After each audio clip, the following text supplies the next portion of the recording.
আসসালামু আলাইকুম এভরিওয়ান। আজকের এই ভিডিওটা মূলত একটা প্রশ্নের উত্তর বলতে পারেন।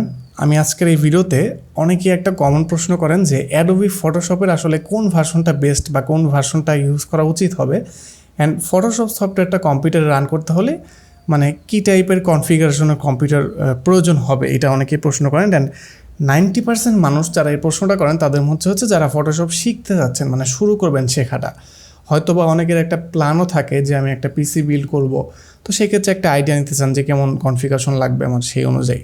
তো দেখেন, ফটোশপ রিলিজ হওয়ার 90s টাইম থেকে রিলিজ হওয়ার পর থেকে এখন পর্যন্ত প্রত্যেক বছর সফটওয়্যার কোম্পানি বিভিন্ন ভার্সন রিলিজ করে আসছে। ফটোশপে সাধারণত নতুন নতুন ভার্সন রিলিজ করা হয়। তো ভার্সনের ডিফারেন্সটা মূলত কি সেটা দিয়ে শুরু করি। একটা ভার্সন থেকে আরেকটা ভার্সন সাধারণত দেখা যায় বেসিক যে বিষয়গুলো সেগুলোকে এক রেখে কিছু এক্সট্রা ফ্যাসিলিটিস নতুন ভার্সনগুলোতে অ্যাড করে দেওয়া হয় বা এক্সট্রা ফিচার।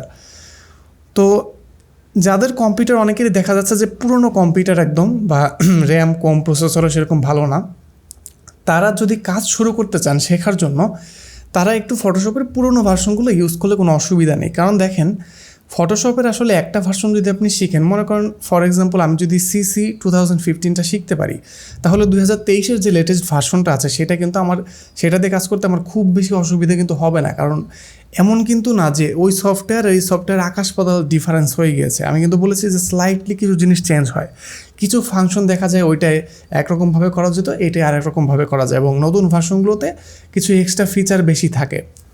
তো দেখেন, আপনারা যদি চান যে শেখাটা শুরু করবেন, অবশ্যই কিন্তু আপনি পুরনো ভার্সন ব্যবহার করতে পারেন। তো এখন যদি আপনারা জানতে চান যে কোন ভার্সনটা স্পেসিফিক্যালি ব্যবহার করবেন, তাহলে আমি বলবো, আমি 3টা ক্যাটাগরি নিয়ে কথা বলবো। প্রথমত যাদের কম্পিউটার একদমই লো কনফিগারেশনে, হয়তো বা 2 GB বা 4 GB র্যাম আছে, পুরনো প্রসেসর, ইনবিল্ট গ্রাফিক্স, তারা হচ্ছে ফটোশপের CS6 এই ভার্সনটাতে শেখা শুরু করতে পারেন। এটা 2012 সালে রিলিজ হয়।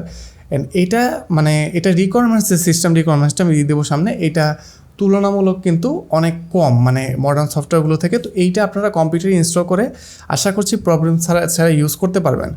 আর সেকেন্ডলি, আপনার যদি একটু মোটামুটি কম্পিউটার থাকে, ধরেন আপনার আমি 2 GB র্যাম তাদের কথা বললাম, যদি আপনার 4 GBর মতো র্যাম থাকে আর মোটামুটি একটা মনে করেন Core i3-এর একটা বেসিক লেভেলের প্রসেসর আছে, তাহলে আপনারা ফটোশপের CC 2015 বা 2016 এই ভার্সনগুলো ইউজ করতে পারেন।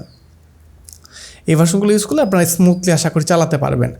তো যাদের হচ্ছে র্যাম একটু বেশি, 8 GB র্যাম বা 16 GB র্যাম, তারা হচ্ছে আবার ফটোশপের যে নতুন ভার্সনগুলো 2020 2021, অ্যান্ড যাদের মোটামুটি একটা গ্রাফিক্স কার্ড আছে, ছোটোখাটো হলেও হবে, তারা এই ফটোশপের একদম লেটেস্ট ভার্সনগুলো ব্যবহার করতে পারবেন।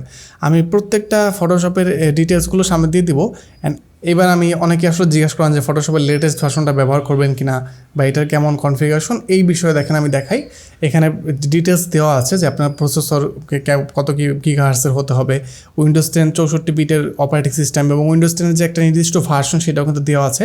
অ্যান্ড মিনিমাম আপনার 8 GB র্যাম লাগবে এবং রিকোয়ারমেন্টেড 16 GB। তবে আমি বলবো 8 GB র্যামে আপনারা মোটামুটি স্মুথলি চালাতে পারবেন যদি গ্রাফিক্স কার্ড থাকে একটা মোটামুটি। এখানে দেখেন একটা DirectX 12-এর একটা গ্রাফিক্স কার্ড, যেটার হচ্ছে 2 GBর মতো, মানে 1.5 GB সাধারণত গ্রাফিক্স কার্ড হয় না, মানে 1.5 GBর মতো গ্রাফিক্স মেমোরি থাকা লাগবে আর কি মিনিমাম। তো এই কনফিগারেশনগুলো থাকলে আপনারা মোটামুটি লেটেস্ট ভার্সনটা ইউজ করতে পারেন। তো মেইন কথা হচ্ছে যারা একদমই একটু ওল্ড পিসি, তারা ওইটা পুরনো ভার্সন দিয়ে কাজ করা শুরু করতে পারেন, অথবা যারা মোটামুটি কম্পিউটার তারা ওই যে CC 2015 দিয়ে শুরু করতে পারেন। দেখেন, একদমই যদি সম্ভব না হয় কোনো অসুবিধা নেই, আপনারা পুরনো ভার্সন দিয়ে শেখা শুরু করেন।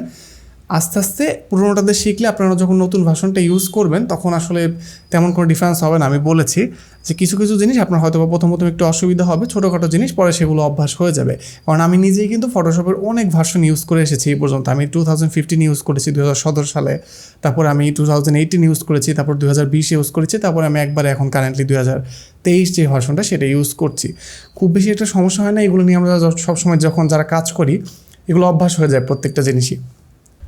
তো ভিডিওটা মূলত এইটুকুই, আমি জাস্ট আপনাদের এই বিষয়টা একটু ক্লিয়ার করলাম। অনেকের এটা নিয়ে অনেক কনফিউশন থাকে, অনেকে ভাবেন যে নতুন ভার্সনগুলো ইউজ না করলে হয়তো বা শেখাই হবে না, বা নতুনটা না দিয়ে শিখলে পুরোনোটাতে শিখলে পরে কাজে লাগবে না। এগুলো ভুল কনসেপ্ট। আপনারা শেখা শুরু করেন, পরবর্তীতে দেখা যাবে। আপনি অবশ্যই ভবিষ্যতে যদি কখনও আরও ভালো পিসি বা নতুন ভার্সন ইউজ করার ফ্যাসিলিটি বা সুযোগ পান, তাহলে অবশ্যই আপনি সেগুলোও চালাতে পারবেন যদি আপনি শিখতে পারেন। তো শেখাটা হচ্ছে জরুরি। ফটোশপের ডিটেলস একটা ভিডিও আছে আমার চ্যানেলে, 2023 ভার্সনের যেটা, সেখানে আমি মোটামুটি বেসিক যে জিনিসগুলো একটা সিঙ্গেল ভিডিওতে দেখিয়েছি। চাইলে এই ভিডিওটা দেখে আসতে পারেন। আর এই ভিডিওটা ভালো লাগলে ভিডিওতে লাইক দিবেন, ভিডিওটি শেয়ার করবেন আপনার ফ্রেন্ডদের সাথে। কমেন্ট বক্সে অবশ্যই আপনার মতামত জানাবেন। যারা চ্যানেলটা সাবস্ক্রাইব করেননি তারা চ্যানেলটা সাবস্ক্রাইব করে দিবেন। দেখা হবে পরবর্তীতে অন্য কোনো দিন অন্য কোনো ভিডিওতে। ততক্ষণ পর্যন্ত সবাই ভালো থাকবেন, সুস্থ থাকবেন। টেক কেয়ার, টাটা, আল্লাহ হাফেজ।